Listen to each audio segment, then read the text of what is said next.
is responding on the COVID-19 pandemic. The president said that nowadays people are very desperate, so we should not add fuel to the fire.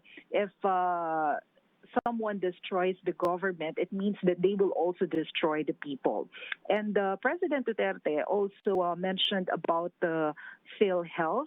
He asked the Congress to impose stricter measures to ensure that corruption will be prevented. He said that all agencies of the executive department, particularly DPWH, the Department of Agriculture, the Defense Department, and the other executive departments must publish all the funds that they have spent to 3 newspapers that has general circulation, to make sure that the people will realize how they spent the money. Also, the president gave emphasis on PhilHealth, that they should also publish all their expenses, even if it's just paper clip. They have to make sure that they will also include all the bidders in the newspaper. Also, Secretary Sonny Dominguez gave his report on small wage subsidy program. He said that they should follow some of the principles in future subsidy programs. This include that all subsidy programs must be digitized, and there should be a direct distribution of aid through banks or e-wallets. Justice Secretary Minardo Guevara likewise gave his report on what the task force on PhilHealth is doing. He said that they are focusing on the investigation on PhilHealth's IT system, because they have an impression that their IT system is fragmented and can easily be manipulated. They will also focus their investigation in the legal sectors, because it's one of the biggest sources of corruption, they think, and irregularities. And they will also focus on interim reimbursement mechanism, as well as financial management. President Duterte also asked Secretary Guevara if it's possible to conduct the same investigation in the Bureau of Customs, but Secretary Dominguez in a way defended the customs and said that its head, Jagger Guerrero, has a very sophisticated system in monitoring the main ports in the country. But President Duterte also mentioned a certain Chodoro Jumamil. He used to be one of the officials of the Bureau of Customs, and the president mentioned that this is one of the corrupt officials that he identified, because he's holding a DPP director at the same time he's also holding a customs position. Jovi?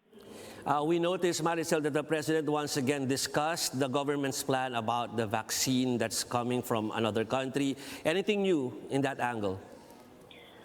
Yes, Jovi. The president mentioned that there are some medicines coming from Japan, and he also mentioned remdesivir and Avigan. But this is not vaccines. This is just medicines that they are considering to immediately respond to symptoms like fevers and flu.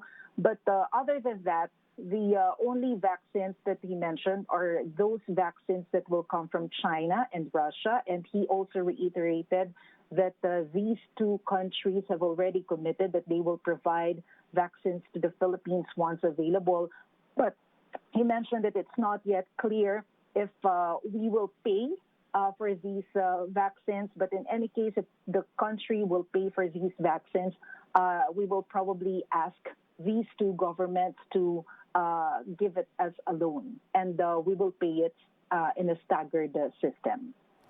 Okay, thank you very much. That was News 5's Maricel Halili.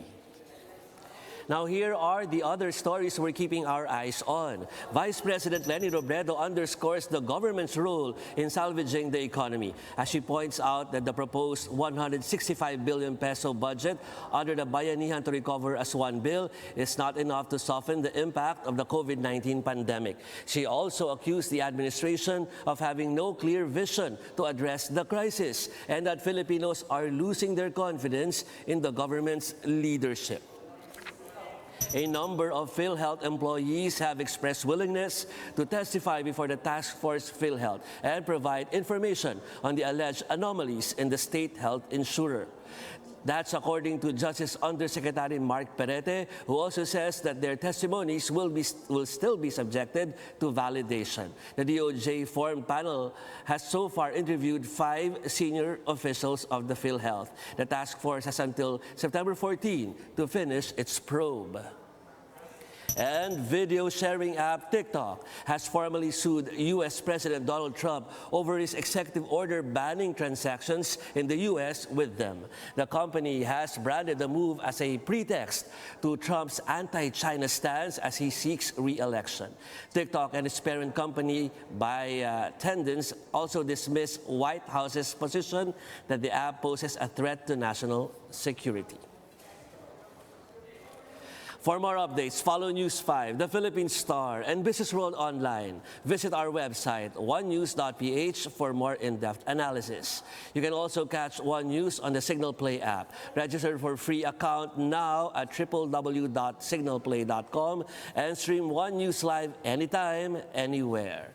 I'm Jovi Francisco. We are One News.